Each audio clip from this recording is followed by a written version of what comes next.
Last week, Travis and I had the opportunity to go to the offices of Miller Management to lead chapel services for their employees. Our own Dr. Glenn and Kim Miller are the founders of the business, which is really a great business, and I would even say a great ministry because of the Christian-based clients that they serve. Anyway, after Travis sang and I spoke, Glenn had a special gift to present to me. Now, some of you will remember what I said recently about Pastor Creflo Dollar. Remember, he's the Atlanta area pastor who said God told him that he needed to purchase a $65 million jet. And I mentioned how ridiculous I thought that was and said I didn't have any plans to buy a jet anytime soon. Anyway, at the conclusion of chapel, Glenn said something about feeling sorry for me because as his pastor, I didn't have my own personal jet. And then he said that he and Dr. Rodney Harrison wanted to remedy that, so Glenn presented me with my very own personal jet. I suppose this is the Baptist iteration of the prosperity gospel. That tells you something. But even as I've laughed about that, I couldn't help but think about the whole jet scenario, the real one, not, the miniature. And I thought about how it fit with some of what Paul is saying in the letter of 1 Corinthians. In just a moment, we're going to read it. But part of what Paul says at the beginning is this. He says, all things are lawful, but not all things are helpful. All things are lawful, but not all things build up. He goes on to talk about not seeking his own good, not seeking our own good, but rather seeking the good of others.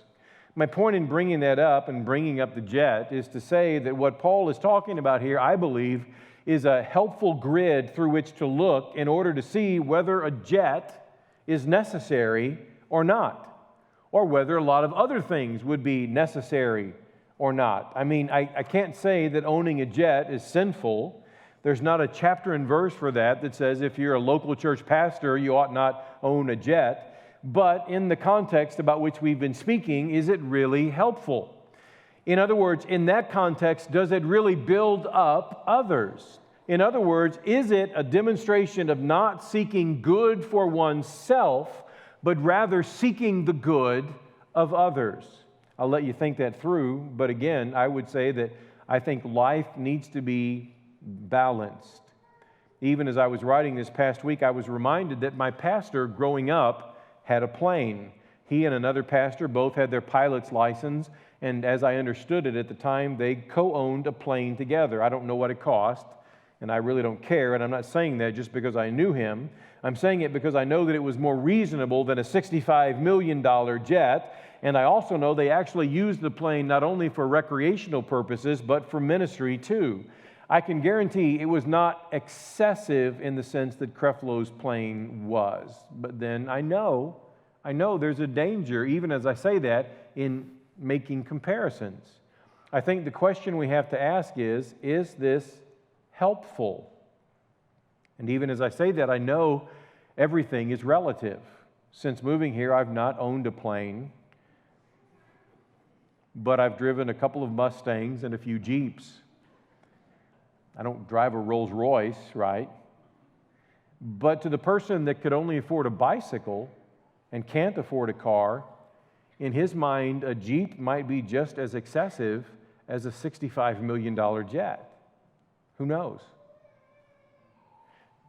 My point is not to get you to doubt your car purchase, because I really don't think Jesus cares, but rather to get us thinking about how what we do impacts others. If I were looking for a title for this sermon, and I'm not, by the way, I would call it Planes, Preachers, and Parishioners. But since I don't have a title, let's just get to it. Called to be saints together, we continue in 1 Corinthians, and we're in chapter 10, and we're going to begin our reading with the 23rd verse. 1 Corinthians 10, beginning with verse 23. I'll invite you to stand, please, for the reading of God's Word. Paul the Apostle writes as follows: All things are lawful, but not all things are helpful. All things are lawful, but not all things build up.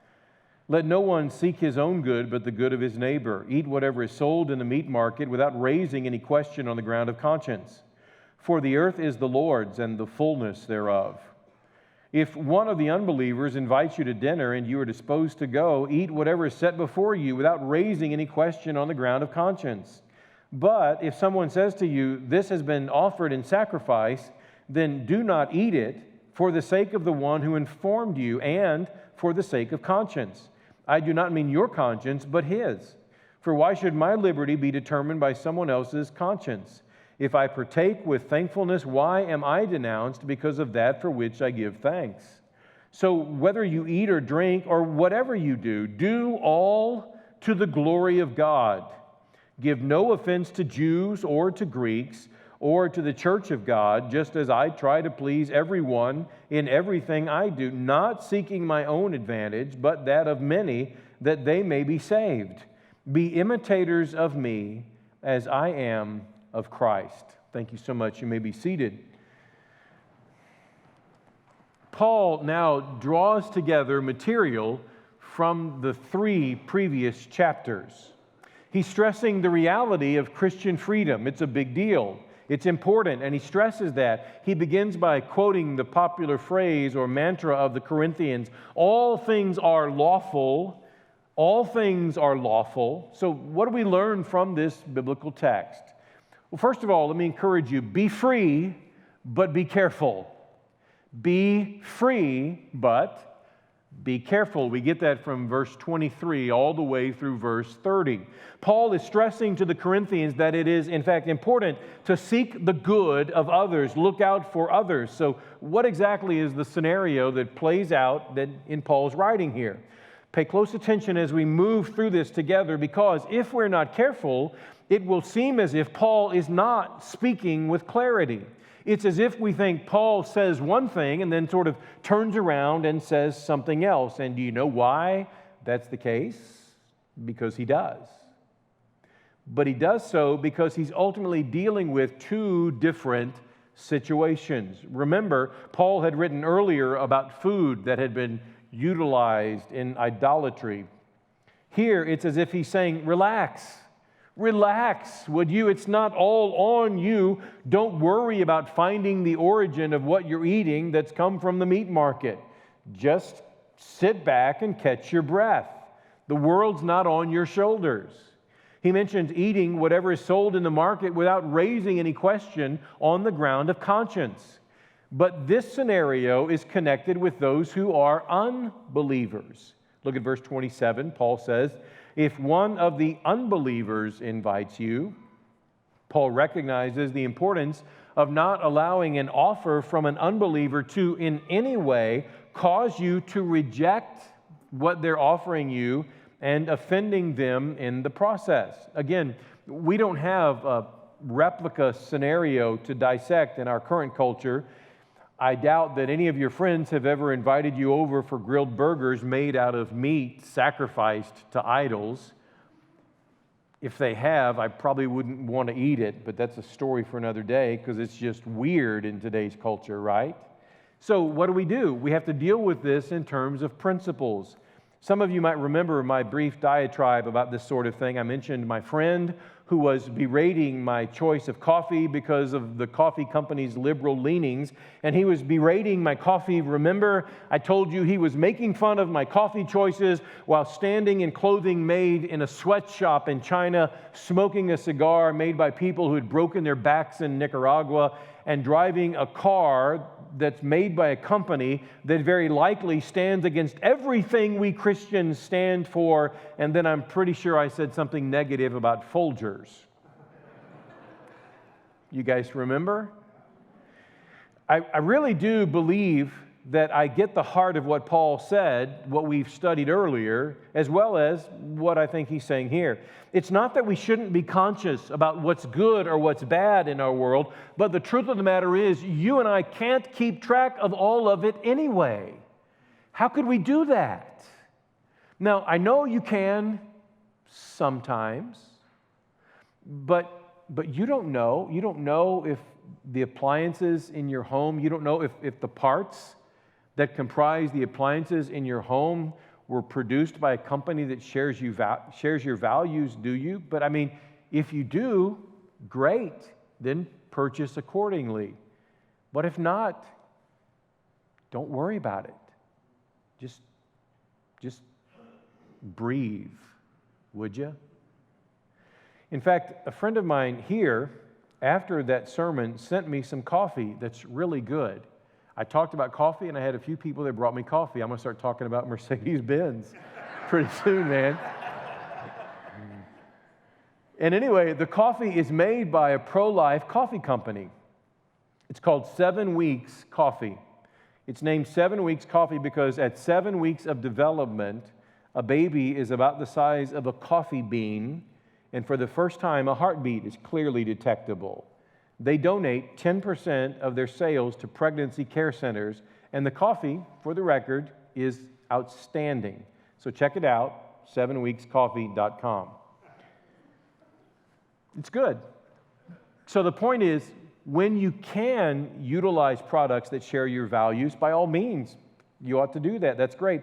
But don't end up in the fetal position sucking your thumb if the time comes when you can't or when you don't know. Now, here about food that is sold in the market, Paul is saying, don't even raise a question about it on the ground of conscience. Paul says essentially, go ahead and eat. In other words, relax. This is not on your shoulders. Don't worry about it. If you're invited to eat with an unbeliever, enjoy the company, and by all means, enjoy the meal. And in the midst of it, remember, after all, anyway, that the earth is the Lord's and the fullness thereof. It all belongs to God in the first place. So to the first part of this point, be free. Be free. Well, Paul, thank you very much. Now my mind is at ease, and I'm not going to worry a bit about what I'm eating at the home of my unbelieving non-Christian friends. I don't have to worry about where the barbecue came from. We'll just put a little Slaps barbecue sauce on there and call it good. This is great, isn't it? I mean, it's great. We don't have to worry. Yes, it's great. It is, in fact, great until it's not. And as we keep reading, it's not. Well, what do you have for us now, Paul? Look at what Paul says in verses 28 through 30. But if someone says to you, this has been offered in sacrifice, then do not eat it for the sake of the one who informed you and for the sake of conscience. I do not mean your conscience, but his. For why should my liberty be determined by someone else's conscience? If I partake with thankfulness, why am I denounced because of that for which I give thanks? Paul, you were doing fine until you said that. I like the part, Paul, about being free. And now you're telling me, yes, be free, but also be careful. So, Paul, which is it? Should I be free or be careful? And the answer, says Paul, is yes. It's both. Don't you see? Here, Paul introduces another rationale for not eating the meat. He's just made a big deal about Christian freedom, and we all like that. But now he's going to make a big deal about a Christian's freedom to curb his own freedom for the sake of another Christian. Think in terms of the weaker brother or sister. Be free, yes, but be careful. Responsibility is more important than freedom at this point.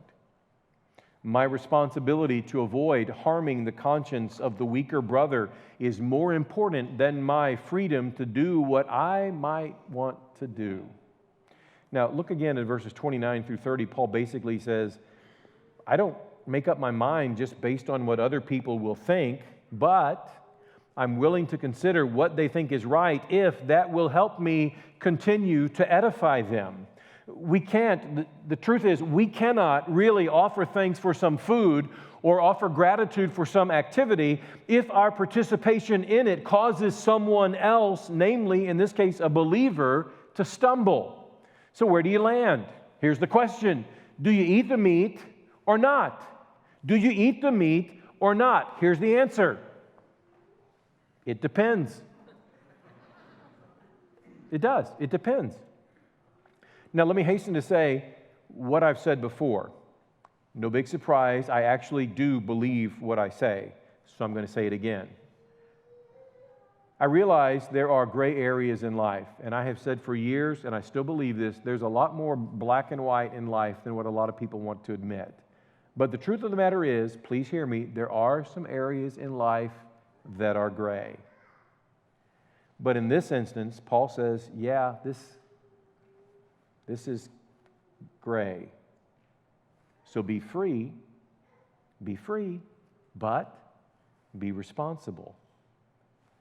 You may be strong, but remember your brother or sister may not be. So be free, but be careful. You guys know I love Steve Brown, and I love the Steve Brown quote that fits at this point. Dr. Brown said, "The essence of Christian maturity is to have a high tolerance for ambiguity." The essence of Christian maturity is to have a high tolerance for ambiguity. In this 10th chapter of 1 Corinthians, I'm pretty sure Paul would agree. So be free, but be careful. Secondly, not only be free, but be careful. Do whatever you do to the glory of God. Do whatever you do to the glory of God. Look with me now at verse 31. So whether you eat or drink, in other words, whether you do that or you don't do that, whatever you're doing, whether you eat or drink or whatever you do, do all to the glory of God. Now you have to work through this kind of thing. You have to walk through it to the degree that you can be comfortable with what you do or what you don't do, what you would be willing to do for the glory of God. In fact, I think in some ways that's not only an encouragement to us, but I think it's also a sort of litmus test. Ask yourself about something you're contemplating. Can I do this? Can I do this to the glory of God? Now, the other thing about that is, when you ask the question, be honest. You know, we're masters at justification and rationalization, right? Now, don't lie, you're in church. I can talk myself into just about anything probably, and you can too. So ask yourself the question, can I do this to the glory of God? And be honest. So I would say to you, I can play a round of golf to the glory of God. I don't think that there's anything wrong with that. In fact, I think there's a lot of things that are right about that. But I cannot seethe in anger if I shank my pitching wedge to the glory of God. I can play golf to the glory of God, but I can't maintain anger to the glory of God. I can disagree with somebody to the glory of God. In fact, I make a pretty good living doing that. In fact, as believers, we have convictions, and so we potentially, about those convictions, disagree with other people to the glory of God. I think we can do that, but listen, I cannot harangue someone with whom I disagree to the glory of God. So, to the point, whatever we do, do it to the glory of God. Again, in context, particularly, the issue here is being sure that whatever you're doing or whatever you're not doing, whether you're eating meat or not eating meat, whatever you're doing, do it for God's glory. This is not, let me stop and say too, this is not, by the way, about food and beverage in general. Paul's not talking about pizza and cherry Coke. This is about food that's been offered to idols. So believers are here encouraged not to simply look out for their own interests, but consider what brings honor to the Lord as they consider what to eat and drink. In fact, this principle applies now to all areas of life. Paul says, whatever you do, in every situation in which we find ourselves, we should think through what honors the Lord and then respond accordingly. We need to consider what builds up others best. So be free, but be careful. Do whatever you do to the glory of God. Number 3, put the needs of others first. Put the needs of others first. Verse 32 and following, Paul said, "Give no offense to Jews or to Greeks or to the church of God, just as I try to please everyone in everything I do, not seeking my own advantage, but that of many, that they may be saved. Ultimately, the issue is that they may be saved. Put the needs of others first. Listen, we Christians are right. We are. You believe that, right? I mean, otherwise you're wasting a perfectly good morning. We're right about what we believe. I really do believe that. What we believe is true. I'm going to try it again. What we believe is true. Amen. Okay, so we believe the Scripture. We believe that is true. But listen, even though we know what we believe is true, it's fact, it's of God, try to believe that, but don't be insufferable. I think the next book I'm going to write, I'm going to title it, How to Live for Jesus Without Being a Jerk. Living for God is connected to living for the good of others.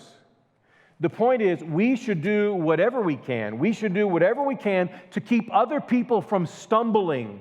Paul ends this spiel with positive guidelines designed to help Christians avoid offending others. Listen, the gospel is offensive enough. We tell people they're wrong and they're going to hell. That's kind of offensive.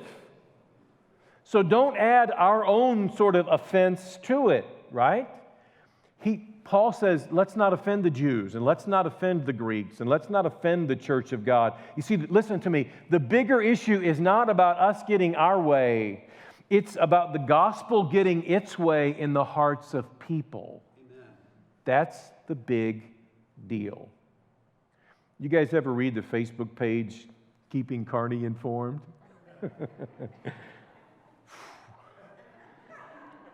If you don't, then don't.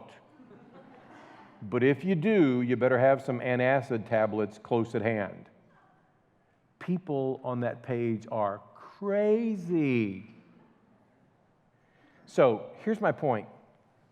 If you read that and if you post there, if you do that, remember the gospel is more important than the traffic jam by QT. Some of you don't believe that, but it's true. Remember the gospel, the good news of Jesus is more important than the new exit that's going to be coming off of I-35. Some of you don't believe that, but it's true.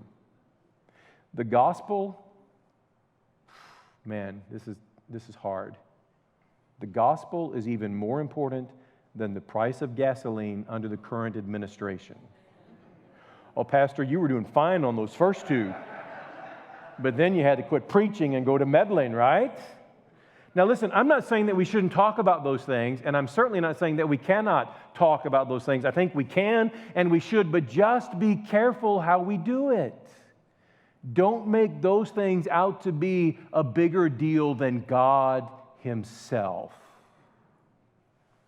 My point is, keep a balance. Don't give up the opportunity to share the good news because you're highlighting something you perceive to be bad news. Amen. All the time. Now, I don't know if this is going to help you guys understand this or not, but I'm going to try this. As your pastor, and this fits for all of us just as Christians, I try to recognize that the most important thing in my life is that I live to honor the Lord. That's the most important thing for any believer. Live to honor Jesus. Now, I'm not saying that I always do it right, but I am saying that I realize deep down, I know the most important thing as a Christian and most certainly as a pastor is that I honor the Lord with my life. That's the most important thing. Now, there have been bigger things than what I'm about to say that would illustrate the point, but it's distasteful to tell a story that makes one look good. Plus, you guys wouldn't believe that I did the right thing anyway. Here's the way it works. Every single time I order a shake at a restaurant in town, I order it without whipped cream. Every time. I don't like whipped cream on my shakes. Don't judge me. I don't like Folgers either. And so every time I order it without whipped cream, and every time they give me the shake, you know what? It's got whipped cream on it. Now listen, for the record, I'm trying to make it easier on them. It's less work, than having to put the whipped cream on it. But every time I order it, it has whipped cream on it. Most of the time I go, whatever, nobody died, right? I mean, the whipped cream's probably not going to kill me. If Lori doesn't, the whipped cream's probably not going to. So most of the time I'm able to kind of, brush that off and not think much about it. But every once in a while, it bugs me because I'm thinking, didn't you hear me? Pay attention, no whipped cream.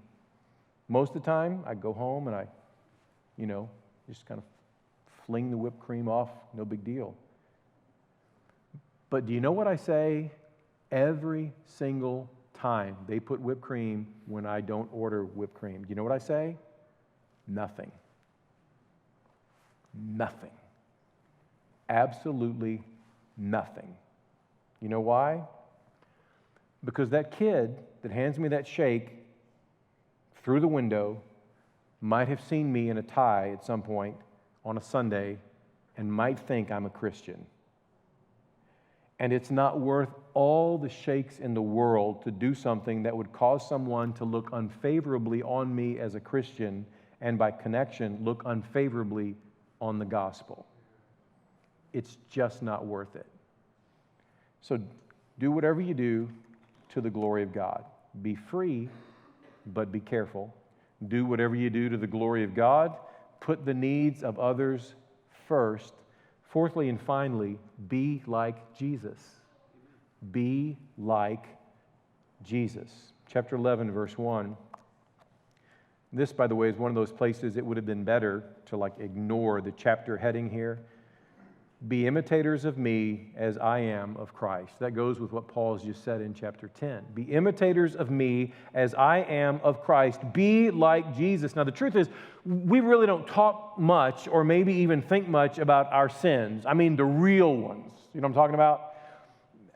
We'll mention that we've had a tough time. Pray for me. I've been struggling with my attitude. No, give me a good one, would you? Or maybe we've had a bad thought here and there. Pray for me because, I'm kind of down in the dumps and my attitude's a little less than it should be. Maybe somebody says, I've had a rough time and they've let a profane word slip out of their mouth. I think you guys are going to know what I mean when I say this, but generally we talk about what I would refer to as sort of the tame sins, the really safe ones, the ones that our friends won't stop hanging out with us if we confess to them. Pray for me, I've had a little attitude problem. When somebody says something like that to me, I want to say, dude, can we talk? Because I've got some real sin I need to confess. Now, I know that there's no such thing as tame sins or non-dangerous sins in the truest theological sense. I know that sin is sin. It's all rotten. It's terrible. None of it is tame. It's all dangerous. None of it is safe. But do you guys know what I mean? We'll talk about getting angry, but we don't talk about lust. We don't talk about coveting, like if I said I wish I had a $65 million jet. We don't talk about that. Jack Miller used to say, "You're a lot worse than you think you are." Aren't you glad you came to church to learn that? And then he would add, "But God's grace is a lot bigger than you think it is." And Steve Brown would say, you don't get the second without getting the first. In other words, you do not understand that God's grace is a lot bigger than you think it is until you recognize you're a lot worse than you think you are.